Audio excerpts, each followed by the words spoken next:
Good morning to all of you. कैसे हो बेटा आप सब? This is the video lecture for the students of class 11th. As you know, already we have discussed some important parts of the basic maths and today I am going to complete the topic basic maths. हमें only simple level पे पढ़ना है, ठीक है, जो physics में use आने वाला है। और बेटा मैं फिर बोल रहा हूँ आपसे, इन सारे टॉपिक्स को बहुत अच्छे से कर लेना। डिफरेंशिएशन हम कर चुके हैं, इंटीग्रेशन हम कर चुके हैं, ट्रिग्नोमेट्री हम कर चुके हैं। जो बच्चा बेसिक मैथ्स के क्वेश्चंस बहुत अच्छे से कर लेगा उसे फ़िज़िक्स में ऑलमोस्ट प्रॉब्लम नहीं आएगी। क्लियर है? आज हम डिस्कस करना चाहते हैं last topic of the basic maths. Start करता हूँ बेटा कोऑर्डिनेट ज्योमेट्री से। क्लास 10th चैप्टर 7 मैथ्स के अंदर था, पढ़ रखा है आपने बेटा। This is called x axis और एक्स एक्स क्या बोलते हैं? Abscissa. This is why axis, क्या बोलते हैं इसे? ऑर्डिनेट। यहाँ पे एक्स भी पॉजिटिव होता है, वाई भी पॉजिटिव होता है, मतलब ये आपका फर्स्ट क्वाड्रेंट है, ठीक है, ये आपका सेकंड क्वाड्रेंट है, ये आपका थर्ड क्वाड्रेंट है और ये आपका फोर्थ क्वाड्रेंट है। अच्छा, इसमें कोऑर्डिनेट्स क्या होंगे बेटा? एक्स तो नेगेटिव होगा, वाई क्या होगा? पॉजिटिव। Got it? यहाँ पे दोनों नेगेटिव होंगे, ठीक है, और यहाँ पे आपका बताओ जल्दी बोलो, एक्स तो क्या होगा? पॉजिटिव, वाई क्या होगा? नेगेटिव। क्लियर? ओरिजिन के कोऑर्डिनेट्स क्या होते हैं? 0,0। डिस्टेंस फार्मूला याद है आपको? क्लास 10th में पढ़ा था आपने। Square root of y2 minus y1 का square plus x2 minus x1 का स्क्वायर। एक बात का आंसर दो बेटा, on the x axis y की वैल्यू कितनी होगी? 0, and on the y axis x की वैल्यू क्या होगी? 0। देखो, the coordinate of A point बेटा बहुत काम आने वाला है, इसलिए हर एक लाइन बहुत इंपॉर्टेंट है। वीडियो को एंड तक देखना, बहुत मज़ा आएगा। The coordinate of point on the x axis क्या होगा? x, 0, y कोऑर्डिनेट 0 कर दिया। The coordinate of point on the y axis 0, y, x coordinate क्या हो गया आपका? 0। Now this topic is very important. Again first quadrant है, second quadrant है, थर्ड क्वाड्रेंट। एक लाइन बना रखी है बेटा मैंने। इस पॉइंट के ये कोऑर्डिनेट है x1, इसका y कोऑर्डिनेट है y1, इस पॉइंट का x कोऑर्डिनेट है x2, y कोऑर्डिनेट है y2। क्लियर? इस पॉइंट के कोऑर्डिनेट्स हो गए x1, y1, इस पॉइंट के कोऑर्डिनेट्स क्या होंगे? x2, y2। स्लॉप आप ऑलरेडी पढ़ चुके हो क्लास 9th के अंदर। स्लॉप क्या होता है? Change in y axis upon change in x axis, या dy upon dx is equal to tan theta which is further equal to y2 minus y1 upon x2 minus x1। ये topic बहुत अच्छे से learn कर लेना, यह आपके काम आने वाला है। तो slope means change in y axis upon change in x axis which is further equal to differentiation of y with respect to x, which is further equal to angle tan theta, and which is further equal to y2 minus y1 upon x2 minus x1. Clear? Now beta, already you have studied the 4th chapter in class 10th, algebraic equations. The equation which is in the form of ax square plus bx plus c is equal to 0, जहाँ पे a आपका 0 नहीं होना चाहिए, this is called quadratic equation. Okay? इसका roots कैसे निकालते हैं? By using the factorization, by using the perfect square. हमें सिंपल सा फॉर्मूला याद करना है, दैट वन। तो x इज इक्वल टू क्या आ गया? Minus b plus minus square root of b square minus 4ac। Do remember sum of roots? Minus b upon a. B क्या है बेटा? कोफिशिएंट ऑफ x, और ए क्या है? Coefficient of x square. Alpha beta यानी product of roots, that is c upon A. बात आती है अल्फा माइनस बीटा निकालने की, तो आप इस फॉर्मूले को यूज़ कर सकते हो, square root of alpha plus beta का whole square minus 4 alpha beta. ये सारे इंपॉर्टेंट कॉन्सेप्ट हैं। अच्छा, ये वाला कॉन्सेप्ट, अगर ये वाली चीज़ याद आपको, अगर ये वाली चीज़ पॉजिटिव होगी तो रियल एंड डिस्टिंक्ट रूट्स, अगर ये वाली वैल्यू इक्वल टू 0 हुई तो रियल एंड इक्वल रूट्स, अगर ये वाली वैल्यू लेस देन 0 हुई तो इमेजनरी रूट्स। क्लियर? नाउ बेटा, here we are having the some important formulas of the log. जैसे लॉग बेस ई, इसे कैसे रीड करोगे आप? Log base e m n, यानी दो फंक्शन प्रोडक्ट में, तो कैसे लिख सकते हैं इसको? Log base e m plus log base e n. अगर डिवाइड में है तो यहाँ पे क्या लग जाएगा? माइनस लग जाएगा। अगर यहाँ पे इसकी पावर एन है तो ये पावर क्या आएगी? आपके आगे आ जाएगी।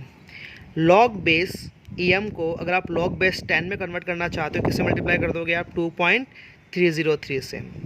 आपके मोबाइल के अंदर एक तो होता है लॉग LOG, एक होता है एलन, ठीक है, नेचुरल लॉग, वो ये वाला लॉग होता है। एलन होता है ये वाला लॉग, और जो सिंपल लॉग लिखा रहता है वो ये वाला लॉग होता है। क्वेश्चन आता है बेटा, लॉग बेस ई को लॉग बेस 10 में कैसे कन्वर्ट करोगे? By multiplying the 2.303।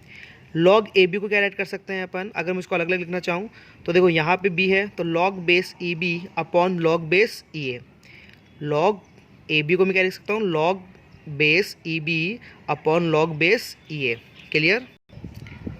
देखो बेटा here we are some questions. Log base e two को लॉग बेस 10 में कन्वर्ट करना है। जल्दी बोलो क्या करोगे? 2.303 log base 10 to log 2 multiply by 3 क्या लिख सकते हैं अपन? प्रोडक्ट में है तो log base e two plus log base e three, divide में है तो log base e three minus log base e two. इसको क्या राइट कर सकते हैं? Log base e four upon log base e three. ये कुछ बेसिक रूल्स है जो आपको आने चाहिए। क्लियर? नाउ बेटा here if there is a power n on the base, अगर बेस के ऊपर पावर एन है तो ये एन कहाँ आ जाएगी? 1 upon n log base a b. Is it clear? जैसे बेटा मेरे पास में भी क्वेश्चन आएगा लॉग बेस ए की power n to the b, तो इसे क्या लिखोगे आप? ये जो एन हो कहाँ चला जाएगा? 1 upon n and log base a b as it is. There are 6 formulas depending on the log. ये अपनी नोटबुक में राइट करोगे और लर्न करोगे, डेली प्रैक्टिस करनी है आपको। एक क्वेश्चन है बेटा लॉग बेस ई टू दिया हुआ है, लॉग बेस ई थ्री दिया हुआ है, ठीक है, सॉरी लॉग 2 दिया हुआ है, लॉग 3 दिया हुआ है, तो बेस ई लगाया हुआ नहीं, इसका मतलब ये लॉग बेस 10 गिवन है आपको। लॉग 24 निकालना है, तो 24 रूट का मतलब पावर हाफ, क्या बताया था मैंने आपको? जो भी पावर होगी वहाँ कहाँ चले जाएगी? आगे, ठीक है। हाफ लॉग 24, तो हाफ इसका 24 का प्राइम फैक्टराइजेशन किया, ये सारे प्रोडक्ट में है तो क्या आएंगे बेटा? Log base 2 log base sorry log 2 log 2 log 2 और लॉग 3, सारी वैल्यूज पुट के मेरे पास में आंसर आ गया। एक बात और सुन लो बहुत अच्छे से, अगर बेस लगता है ई तब तो लॉग बेस ई टू है, और अगर बेस नहीं लगा हुआ है इसका मतलब समझ जाना कि बेस क्या है उसका? 10 है। अंडरस्टूड? नो बेटा we are having arithmetic progression पढ़ रखा है आपने। First term a, second term a plus d, third term a plus 2d। D क्या है बेटा? यहाँ पे कॉमन डिफरेंस, और ए क्या है यहाँ पे? First term. What is the formula of the nth term? जल्दी बोलिए। ए प्लस ब्रैकेट में n-1 multiply by d, sum of n terms n upon 2 bracket में 2a plus bracket n-1 into D. और एक और फॉर्मूला होता है बेटा जब फर्स्ट टर्म और लास्ट टर्म गिवन हो, n upon 2 first term plus last term. याद है आपको? Sum of n natural number that is n bracket n+1 upon 2, ये तो आपको याद होगी AP। अब एक नया नाम आता है बेटा GP। GP मतलब ज्योमेट्रिकल प्रोग्रेशन। यहाँ तो किसको फॉलो कर रहा है? एडिशन को। ये फॉलो करेगा मल्टीप्लिकेशन को। देखो AR, फिर R से मल्टीप्लाई किया AR स्क्वायर, फिर R से मल्टीप्लाई किया AR क्यूब। क्लियर? तो फर्स्ट टर्म क्या हो गया? A, इसमें इसका डिवाइड लगाओ, इसमें इसका, तो क्या बचेगा? R, इसमें इसका डिवाइड लगाओ, क्या बचेगा? R, तो कॉमन रेशियो क्या हो गया आपके पास में? R। इसके सम का फॉर्मूला याद करना है आपको। A ब्रैकेट में 1 minus R to the power n upon 1 minus R। n आपको पता लग गया कितने नंबर ऑफ टर्म्स है। ये वाला फॉर्मूला बहुत इंपॉर्टेंट है। अगर बेटा ये इनफाइनाइट सीरीज़ को जा रहा है, सम ऑफ इनफाइनाइट सीरीज़, देखो sum of infinite series is equal to A upon 1 minus R। A आपका फर्स्ट टर्म होगा और आपका R क्या होगा? Common ratio. और ये R की वैल्यू हमेशा क्या होगी? 1 से लेस देन होगी। This is again very important. अभी न्यूमेरिकल सॉल्व करवाता हूँ मैं आगे। Now just look at here, you have to find the values of log 1 plus 1 upon 2 plus 1 upon 4 plus 1 upon 8 plus dot dot dot। पहले पहचानो 1 upon 2 minus 1 minus 1 upon 2, 1 upon 4 minus 1 upon 2 minus 1 upon 4। इसका मतलब ये AP तो नहीं है क्योंकि इसका कॉमन डिफरेंस सेम नहीं है। ओके 1 upon 2 में 1 का डिवाइड लगाओ 1 upon 2, 1 upon 4 में 1 upon 2 का डिवाइड लगाओ 1 upon 2, मतलब ये कॉमन रेशियो चल रहा है वो भी इनफाइनाइट सीरीज़ के लिए। तो लॉग क्या होता है बेटा? Formula A upon 1 minus R। First term क्या है? 1, R कैसे निकालता है? Second term upon first term, देखो 1 अपॉन 2, सारी वैल्यूज पुट की तो आपके पास में आंसर क्या आ गया? लॉग 2 बेस क्या लगेगा यहाँ पे? 10। अंडरस्टूड? ये दो क्वेश्चन आपके लिए वर्कशीट के लिए। देखते हैं आप में से कौन कौन बच्चे मुझे सॉल्व करके भेजता है व्हाट्सएप पे। नाउ बेटा last topic is binomial expansion. ये थोड़ी सी वैल्यू आपको याद करनी है। फैक्टोरियल 1 की वैल्यू होती है 1, फैक्टोरियल 2 तो आप इसको कैसे लिख सकते हो? 2 मल्टीप्लाई बाय 1, फैक्टोरियल 3 एक एक कम करते जाओ 3 multiply by 2 multiply by 1, factorial 4 multiply by 3 multiply by 2 multiply by 1, factorial 5 multiply by 4 multiply by 3 multiply by 2 multiply by 1। पता लग रहा है? फैक्टोरियल 10 जल्दी बोलो 10 9 8 7 6 5 4 3 2 1।